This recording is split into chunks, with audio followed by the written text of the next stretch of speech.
जगन्नाथ दर्शक बंधु धर्मज्ञान TV YouTube channel परिवार को आपण मान को स्वागत। जो मित्र माने ए चैनल को लाइक शेयर और सब्सक्राइब करि नांती समाने लाइक शेयर और सब्सक्राइब करबा को कदापि भूलंतु नहीं। आज कार्यक्रम माध्यम रे दर्शक बंधु आमे आलोचना करिबा मिथुन राशि जीवन सत्य घटना उपरे, मिथुन राशि जीवन 10 सत्य सठिक भविष्यवाणी, मिथुन राशि व्यक्ति विशेष मानकर भविष्य फल, मिथुन राशि राशि फल, मिथुन राशि भाग्य फल, मिथुन राशि लाइफ प्रेडिक्शन, मिथुन राशि लाइफ ए टू जेड। मिथुन राशि व्यक्ति जीवन में क्यों प्रकार फल लाभ करती, कौन रही सेमानक जीवन फलादेश, सेमाने किपरि निजर जीवन निर्वाह करती से विषय रे आज रे कार्यक्रम माध्यम रे आमे सविशेष आलोचना करिबा।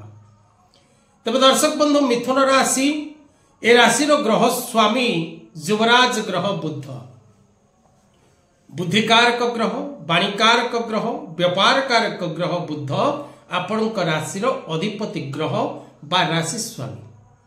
आपणक राशि पाई मित्र ग्रह शुक्र एवं शनि, आपणक राशि पाई शुभवार बुधवार शुक्रवार और शनिवार अटे, आपणक राशि पाई घातवार सोमवार अटे। तेणु सोमवार दिवस रे कौनसी शुभकर्म कदापि करंतु नहीं, यह आपणक पाई क्षतिकारक साबित हबो। आपणक राशि पाई शुभ संख्या 5 6 7 4 और 8 अटे। आपणक राशि पाई शुभ दिग उत्तर दिग अटे।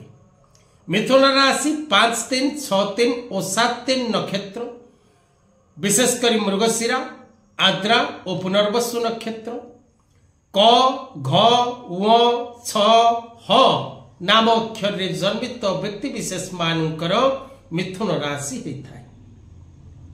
एही राशि पाई शुभ रंग सबुज धला नील ए तीनोटी रंग आपणक राशि पाई अत्यंत शुभप्रद अटे।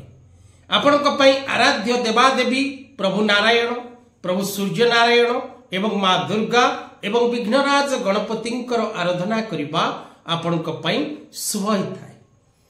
जदि कवच धारण करबा को चाहती तेबे त्रिपुरा सुंदरी जंत्र कवच, श्री जंत्र कवच, त्रिशक्ति त्रिदेव जंत्र कवच आपण धारण करिवारो आवश्यकता रही। आपणक राशि पाई शुभ धातु रूपा कंसा ए दुईटी धातु आपणक पाई शुभ अटे।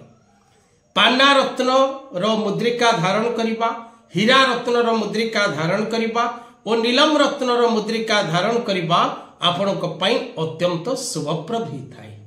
जदि आपण पोखराज किंबा मूंगा धारण करुथांती तेबे ज्योतिष परामर्श द्वारा ए दुईटी रत्न को धारण करंतु, अन्यथा ए रत्न आपन को शुभ फल परिवर्ते अशुभ फल दबार चांसेस अधिक रही। तेबे एबे आसंतु जानिबा दर्शक बंधु आपणक राशि पाई कोन रही 10 सत्य और सठिक भविष्यवाणी।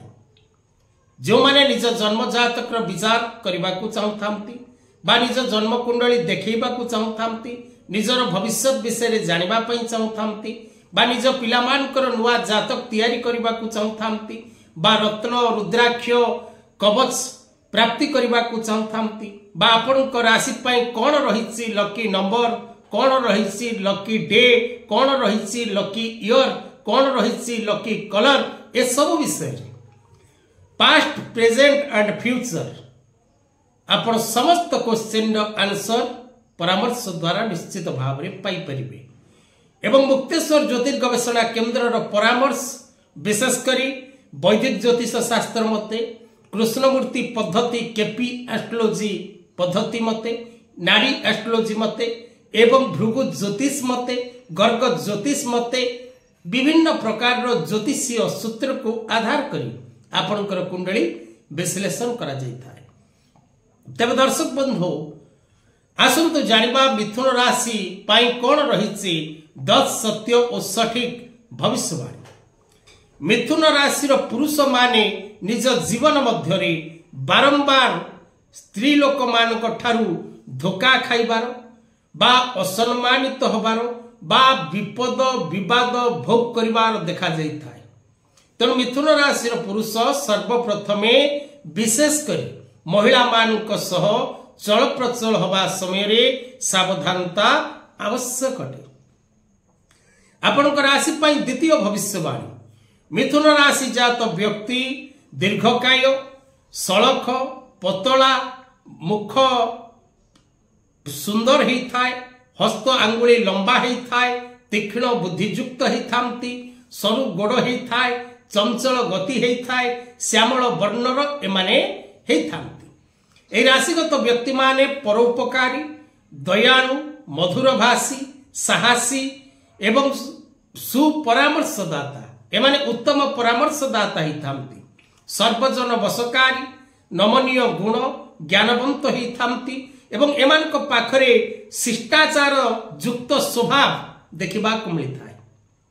ये मिथुन राशि व्यक्ति माने निज बुद्धि और विवेक को प्रयोग करी निज जीवन मध्य एमाने आसुथिबा समस्त प्रकार विपदरु निज को रक्षा करबा सह निज परिवार को रक्षा करि थांती एवं हस खुशी रे एमाने प्रायतः समय अतिबाहित करि थांती। ए मिथुन राशि व्यक्ति विशेष माने छोट छोट कथारे रागी जीवार देखा जाए। एमाने शॉर्ट टेम्पर क्षीण कोपी एमान को जो कथाटी पसंद न लगे एमाने क्रोध प्रकाश करिवार देखा जाइथाय। एमाने जदि चाकरी करुथांती तेबे अन्य कर्मचारी मानक सह एमानकर शत्रुता सृष्टि हुए।